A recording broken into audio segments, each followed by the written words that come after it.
Қайырлы күн достар, баршаларыңызға. Бүгін сіздерге eGov мобайл телефон приложениесі арқылы өздеріңізге жұмыссыз справкасын қалай алу керектігін көрсететін боламын.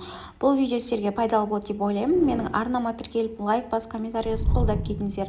Телефондарыңызбен eGov мобайл приложениесіне кіріп аласыздар. Жоғарыда кіру немесе тіркелу деген тұрады. Егер де сіздер тіркеліп болсаңыздар, кіру дегенді басасыздар. Егер тіркелмеген болсаңыздар, тіркелесіздер де осылай парольдарыңызды жазып приложениеге кіріп аласыздар. Осы жердегі қызметтер деген бөлімді басасыздар. Жұмысқа орналастыру және жұмыспен қамтылу батырмасын басасыздар. Осы жерге кірген кезде жұмыссыз ретінде тіркелгені туралы ақпарат беру деген батырманы басасыздар. Кішкене загрузка болады. Әрі қарай бұл бір жұмыс күнінде немесе бірнеше минуттың арасында сіздерге дайын қылып береді. Әрі қарай біз қызмет алу деген батырманы басамыз.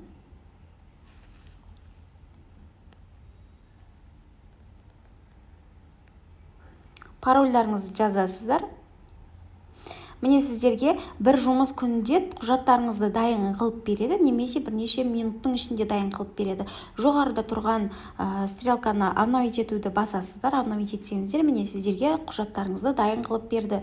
Өздеріңізге қажетті тілде, орыс тілі немесе қазақ тіліндегі құжаттарыңызды кіресіздер осыған.